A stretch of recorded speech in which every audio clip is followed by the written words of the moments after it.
Greetings and welcome back to another episode of the Relationship School's Smart Couple Podcast. I'm your host, Jayson Gaddis. So hopefully some of you all are coming to the Relationship School to get educated. You know what's amazing to me is how many thousands of dollars people will spend on their college education and go into debt for years and won't spend a few $100s or a few $1,000s on the relationship education that to me is worth hundreds of thousands of dollars if we can get this education. So might consider that. I'll spend $20,000 on college or $40,000 on grad school or $100,000, some people. Whoa. But I won't spend it on learning conflict. I won't spend any money there. I won't spend any money on learning how to listen until someone else feels understood. Nah. I just assume keep playing out my, same patterns. That's not you though, right? So this question, let me pull it up, is again very straightforward and simple today. What are your thoughts on the don't go to bed angry rule? I'm just curious for those that are listening right now. Is it cool to go to bed angry or not? Yes or no? Yes, go to bed angry, or no, don't go to bed angry. What's your take, guys? Very curious what you say here. Feel free to vote. Just type it right in. Is it okay? The question, if you're just joining us, is it okay to go to bed angry?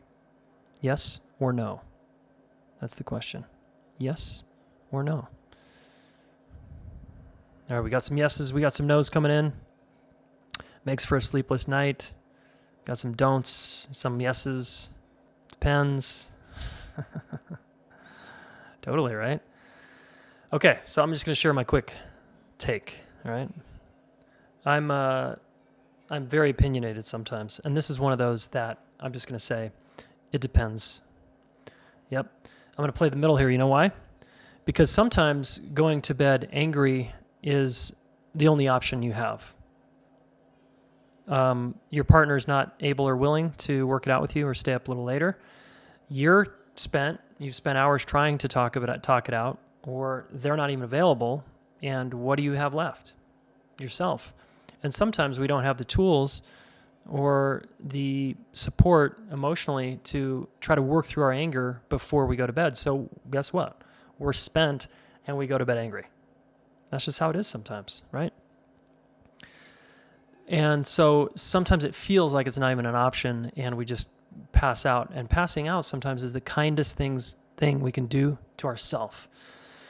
It's the kind thing we can do to the relationship is like, look, we are at a impasse here and we're not getting anywhere. We're going in circles. So let's take a break and go to sleep. And yeah, I'm still pissed at you, but let's go to bed. I'm going to go to bed in the other room. You go to bed on the couch and fuck off. No, we wouldn't say that, but we're holding our anger and we just can't work it out. So sometimes you just got to go to bed angry, right? And I like the aspiration of let's try to work it out before let's try to work it out in such a way that we can go to bed and not stay up all night ruminating, or we can go to bed and actually get some rest. And then tomorrow morning, I might wake up with a fresh new perspective. I might wake up feeling more clear-headed. I might have had some good dreams that helped me work through some shit. I might have woken up in the middle of the night and been like, oh my God, here's my part. Or I might have gotten some new clarity on something. All right. And then in the morning, let's say one of you wakes up before the other one, you can go get a good workout in, again, get blood flow and get some stimulation, or you go to your meditation cushion or wherever you go, and you all of a sudden get some new clarity, right? Because space from the situation can sometimes bring in a new perspective. So while I like the aspiration to not go to bed angry, I just think it's unrealistic for the modern married couple or the modern couple, because we're so maxed out, especially parents. You're just blown out by the end of the day that you're lucky if you can reach the light switch to turn it off. So be realistic here, guys. And I would create an agreement that's explicit with your partner that says something like this: honey, let's always have the intention to work our shit out before we hit the pillow and pass out. Let's have that intention, knowing that sometimes one of us is going to be so triggered, or we just can't get there because of our limited capacity together. We sometimes loop, knowing us, we sometimes don't actually get to the bottom of things before bed. So how about, rather than, have a rule about that and then judge ourselves some more because we went to bed angry, how about we just create a little bit of space there? We have the intention, and sometimes the next day we're going to see it better. We're going to see it more clearly, okay? And then part of your agreement needs to be, how about we agree that we are not going to stay angry for 2 days, a week, a month, that we're going to actually get to the bottom of what's really going on here. How about that kind of agreement? So I think that's a better agreement than let's never go to bed angry, because that's unrealistic. Let's have the agreement.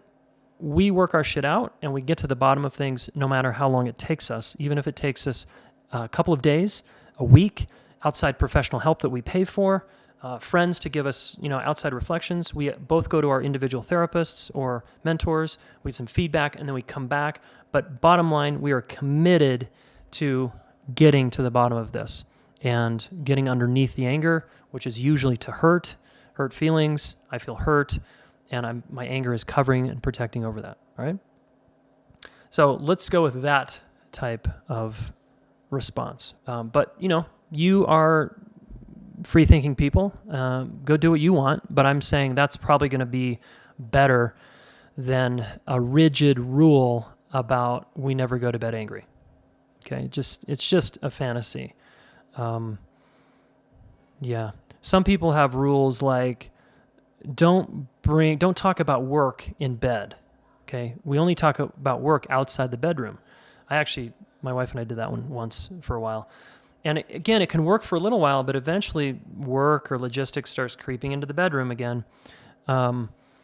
It's just life, So I'm not a big fan of hard rules, because human beings are more complex.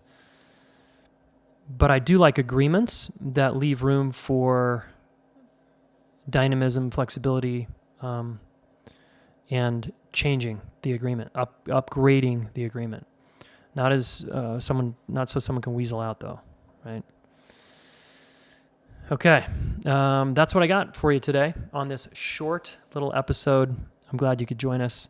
So if you want to belong, connect, and build, join the Relationship School of Roots community, where you can learn how to communicate like this when you're angry, or when you need to set a boundary because you're tired and angry, or because you didn't even know that you were hurt underneath your anger. Okay? The Relationship School Roots community is for you if you want to practice. Okay? Twice a month, 2 calls a month, where you hang out with Jennifer and I, and you practice and learn the skills that it takes to be in a partnership over many years. It really comes down to practice, folks. It's so, so important. Okay? All right. Hopefully this short little episode was helpful. We'll see you next time.